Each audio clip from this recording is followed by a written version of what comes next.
नमस्कार। खेजड़ी, खेजड़ी का वृक्ष, प्रसिद्ध खेजड़ी ट्री। वृक्ष खेजड़ी।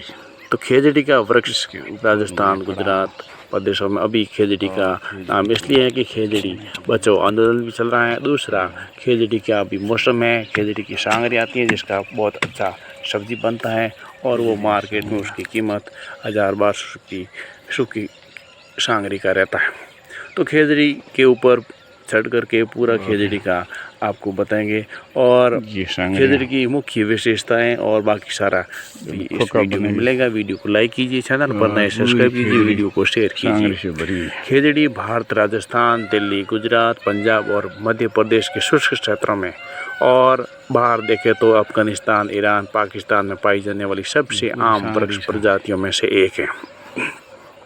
ये मुख्य रूप से थार रेगिस्तान में शुष्क और अर्ध शुष्क क्षेत्रों में पारिस्थितिकी तंत्र के संरक्षण में महत्वपूर्ण भूमिका निभाती है। यह वृक्ष वाले और सूखे के प्रति प्रतिरोधी है और गर्मियों में 40-45 डिग्री से लेकर सर्दियों में 10 डिग्री सेल्सियस से कम तक के अति तापमान को सहन कर सकता है। ये 100 से 600 मिलीमीटर तक वर्षा वाले क्षेत्रों में भी उगने में सक्षम है। यह वृक्ष तेज हवाओं और शुष्क मौसम का सामना कर सकता है और उन जगहों पर भी जीवित रह सकता है जहां अन्य पौधे जीवित नहीं रह सकते। ये कहना गलत नहीं होगा कि खेजड़ी रेगिस्तान का पेड़ है। ये पेड़ कई तरह की मिट्टी में उगता है, लेकिन इसे जलोढ़ मिट्टी पसंद है जिसमें रेत और चिकनी मिट्टी का मिश्रण होता है। ये मध्य खारेपन और शुष्क प्रदेशों की मिट्टी को प्रभावी ढंग से बांधता है। ये रेतीली मिट्टी को स्थिर रखने में बहुत मददगार होता है। हालांकि खेजड़ी पहाड़ी इलाकों में कम ही देखने को मिलता है। जब ये अधिक वर्षा वाले क्षेत्रों में पहाड़ी मिट्टी पर उगती हैं और इसकी वृद्धि रुक जाती है और फल कम लगते हैं। खेजड़ी को राजस्थान के आंचलिक जिलों के कई स्थानीय नामों से जाना जाता है। लोकप्रिय नाम में इसे खेजड़ी या खेजड़ा कहा जाता है। इसे अलवर, सीकर, झुंझुनू, चूरू, जयपुर, भरतपुर, करौली, धौलपुर, उदयपुर के शामला गांव और राजस्थान के बांसवाड़ा, डूंगरपुर जिले जैसे क्षेत्रों में जाट या जाति भी कहा जाता है। खेजड़ी मुख्य रूप से बीज अंकुरण द्वारा फैलती है और बीजों द्वारा इसका पुनरुत्पादन नम जलवायु वाले क्षेत्रों तक ही सीमित है। शुष्क स्थानों में यह वृक्ष मुख्य तने को हटाने पर उत्पन्न होने वाली जड़ की शाखाओं के माध्यम से स्वयं को पुनर्जीवित कर लेता है। सिंचित भूमि में खेतों की फसलों के साथ बीज बोकर भी इसे सफलतापूर्वक उगाया जा सकता है। खेजड़ी की जड़ प्रणाली लंबी और अच्छी तरह से विकसित होती है और उपमर्दा जल के लिए गहराई तक प्रवेश करती है। जमीन के ऊपर इसकी वृद्धि धीमी होती है। बहुत गहरी जड़ें मजबूत आधार बनाने और मिट्टी की गहरी परतों में नमी प्राप्त करने में सहायक होती है।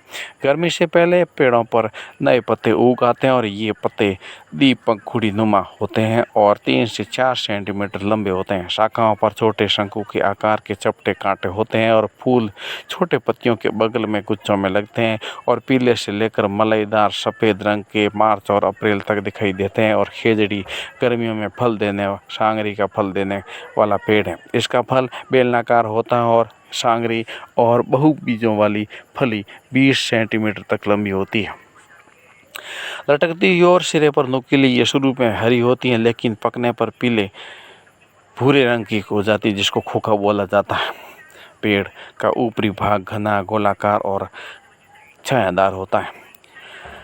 खेजड़ी पर जानवरों द्वारा चरने का खतरा बहुत अधिक होता है। फिर भी कई मवेशियों और जंगली शाकाहारी जानवरों की मौजूदगी के बावजूद ये प्रकृति में सफलतापूर्वक उग सकती हैं। ये पौधे सब सुरक्षात्मक व्यवहार के कारण संभव है। खेजड़ी का एक छोटा पौधा सभी दिशाओं में क्षैतिज रूप से बढ़ता है, जिससे एक बड़ी गोलाकार चपटी झाड़ी बन जाती है। मुख्य शाखा केंद्र में रहती है और जब कोई जानवर झाड़ी के पास आता है तो वो किनारे की शाखाओं तक ही सीमित रह जाता है। इस प्रकार पार्श्व शाखाएं जानवरों को केंद्रीय मुख्य शाखा से दूर रखने में मदद करती है और सुरक्षित केंद्रीय मुख्य शाखा बढ़ती रहती है। जैसे जैसे ये लंबी होती जाती हैं, किनारे की शाखाएं पीछे हट जाती हैं और केवल एक ही तना रह जाता है, खेजड़ी का मुख्य तना। पीपल और बरगद के मुकाबले खेजड़ी का जीवन चक्र है को खेजड़ी जैसे खुरदरे छाल वाले पुराने पेड़ों पर उपजीवी पौधों के रूप में शुरू करते हैं और पक्षी जिन पेड़ों पर बैठते हैं और आराम करते हैं उनमें पीपल और बरगद के बीच गिरा देते हैं। बरसात के मौसम में ये बीज मेजबान पेड़ों की शाखाओं या तने पर अंकुरित होने लगते हैं और समय के साथ ये बहुत बड़े हो जाते हैं और जिन पेड़ों पर ये उगते हैं वो पूरी तरह से ढक जाते हैं और अंततः मर जाते हैं। इस प्रकार राजस्थान के शुष्क क्षेत्रों में खेजड़ी एक महत्वपूर्ण मेजबान प्रजाति है जो उपजीवी फिक्स प्रजातियों और प्राकृतिक पुनर्जन्म में सहायता करती है। आर्थिक महत्व बात की जाए तो खेजड़ी के पेड़ का हर हिस्सा जड़ से लेकर फली तक किसी न किसी काम आता है। राजस्थान के राज्य वृक्ष के रूप में इसकी मान्यता से इसके महत्व का अंदाजा लगाया जा सकता है। खेजड़ी के सभी हिस्से उपयोगी होने के कारण इसे मरुस्थल का कल्प वृक्ष कहा जाता है। इसे मरुस्थल का राजा और चमत्कारी वृक्ष भी कहा जाता है। ये क्षेत्र के सामाजिक आर्थिक विकास का प्रतीक है। ये एक सामाजिक रूप से पसंदीदा वृक्ष प्रजाति है और इसे मरुस्थल वासियों की जीवन रेखा माना जाता है। इसे अनेक उपयोगी और सेवाओं के कारण खेजड़ी सदियों से सबसे आम कृषि वानिकी प्रजाति रही है। यह वृक्ष एक शीर्ष चारा प्रजाति है जो पौष्टिक, स्वादिष्ट, हरा और सूखा चारा प्रदान करता है, जैसे ऊँट, गाय, भेड़, बकरियां आसानी से चर लेती हैं। इसकी पत्तियों का पोषण मूल्य बहुत अधिक होता है और इसे स्थानीय भाषा में लौंग कहा जाता है और खेजड़ी को काले हिरण, चिकारा, नीलगाय और खरगोश जैसे शाकाहारी जंगली जानवर भी चारे के रूप में बहुत पसंद करते हैं। मधुमक्खियां न केवल फूल के रस में अपना भोजन करती हैं बल्कि पेड़ों पर अपने छत्ते भी बनाती हैं। खेजड़ी के पेड़ पर चींटियां और भृंगों की कई प्रजातियां पाई जाती हैं और गर्मियों के दौरान खेजड़ी के पेड़ पर टिड्डे भी गाते हैं, जबकि बुनकर पक्षी इन पर अपने घोंसले बनाना पसंद करते हैं।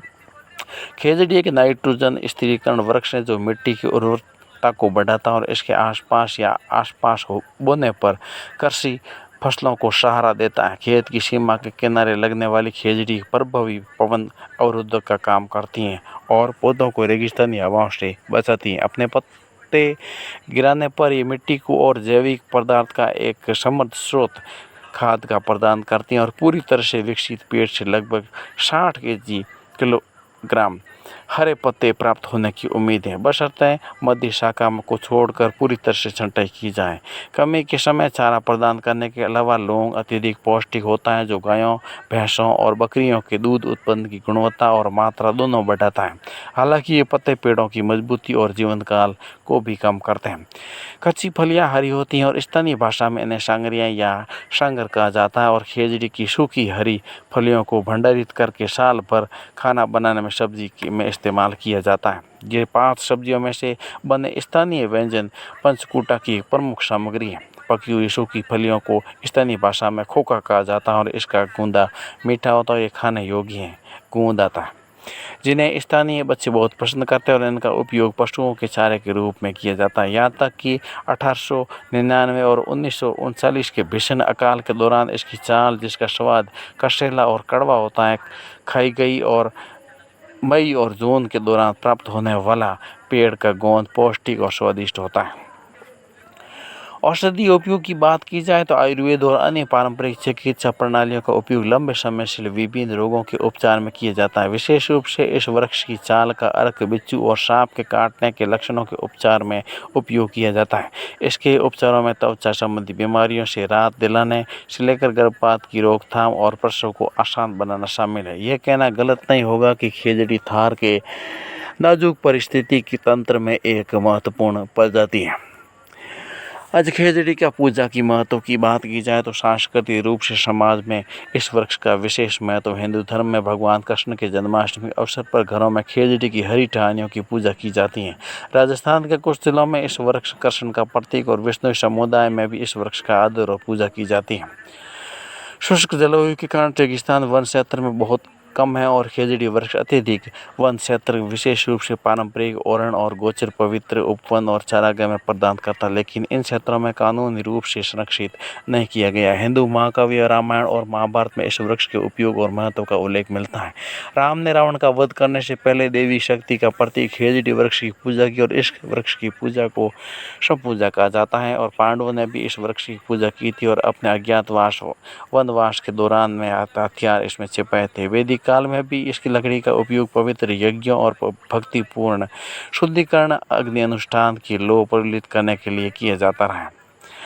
खेजड़ी को अभी संरक्षण की जरूरत है और काफ़ी सारा खतरा भी है। रेगिस्तान में सबसे अधिक वृक्ष होने के बावजूद भोजन, चारा, लकड़ी और औषधि के माध्यम से समुदाय को मिलने वाले इसके महत्व और सेवाओं के बावजूद ये वृक्ष अस्तित्व के लिए संघर्ष कर रहा है। पिछले कुछ दशकों में थार के पारिस्थितिक तंत्र में बदलाव आया और इन अध्ययनों में रेगिस्तान के पारिस्थितिकी तंत्र के लिए कुछ प्रमुख खतरों और विशेष रूप से खेजड़ी वृक्ष से संबंधित कुछ खतरों की ओर इशारा किया गया।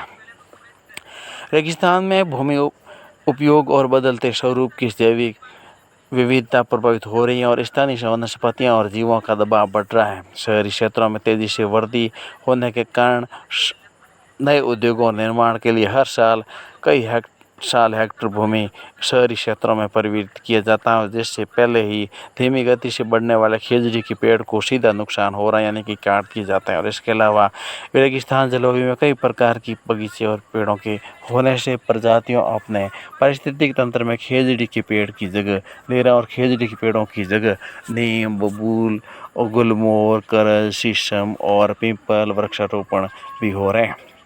नहर सिंचाई इंदिरा गांधी नहर परियोजना के माध्यम से रेगिस्तान में पानी की आपूर्ति और ट्रैक्टरों द्वारा मिट्टी की गहरी जुताई में रेगिस्तान के पारिस्थितिक तंत्र में अपरिवर्तनीय परिवर्तन ला दिया और कृत्रिम रूप से या मानवीय गतिविधियों द्वारा अनुकूल वातावरण का निर्माण विदेशी प्रजातियों के पौधों को आकर्षित करता है, जिससे एक विशेष तंत्र में उनकी कुल संख्या बढ़ जाती है। ये विदेशी प्रजातियां मौजूदा स्थानीय वनस्पतियों को विस्थापित कर देती हैं, जो आवास परिवर्तन के अनुकूल होने के लिए संघर्ष करती हैं।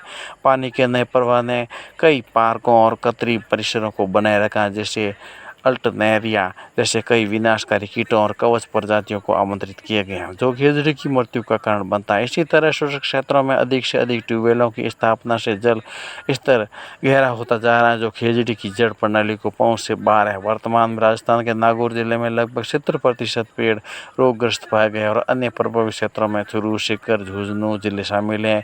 पिछले कुछ वर्षों से कुछ गाँवों में खेजड़ी के पेड़ों की संख्या 50 से घटकर केवल 5 रह गई।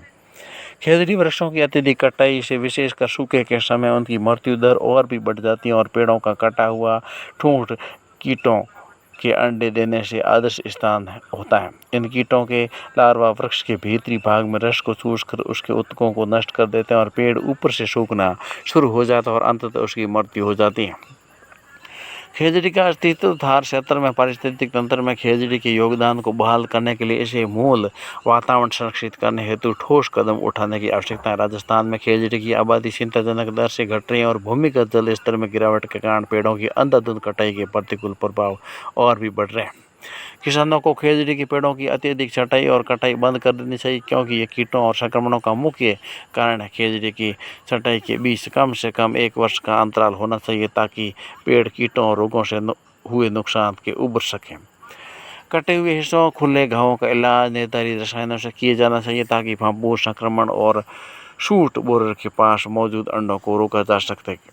गंभीर रूप से संक्रमित और सूखे पेड़ों को जड़ से उखाड़ देना चाहिए और गिरे हुए पेड़ों को तुरंत उस क्षेत्र से हटा देना चाहिए। जिन पेड़ों में आंशिक रूप से मुरझाने या सूखने के लक्षण दिखाई दे रहे तो उन्हें रोग प्रसार को रोकने के लिए प्राथमिकता आधार पर उचित उपचार प्रदान किया जाना चाहिए। राजस्थान सरकार गैर मरुस्थलीय वनस्पतियों के आक्रमण को रोकने के लिए एक सुस्पष्ट नीति बननी चाहिए, ताकि अस्तित्व और प्रतिस्थापना के दबाव को कम किया जा सकते हैं। सरकार को संक्रमण के जोखिम वाले क्षेत्रों में वितरण पैटर्न और तंतु भेदक कीटों के मौसम की पहचान करके निरंतर निगरानी करनी चाहिए, क्योंकि एक बार आक्रमण हो जाने पर इसका उन्मूलन आसानी से संभव नहीं होता है। इसलिए एक व्यापक नियंत्रण कार्यक्रम शुरू करने की आवश्यकता है। तो इस प्रकार से खेजड़ी के राजस्थान का जो मरुस्थलीय वनस्पति है और इसका उपयोग और इसकी बहुत महत्व के बारे में बताया, तो पूरा वीडियो आप देख ही हैं। और वीडियो को लाइक कीजिए, चैनल पर नए सब्सक्राइब कीजिए, वीडियो को शेयर कीजिए। आज के लिए बस इतना ही। बहुत बहुत धन्यवाद। जय जय राजस्थान।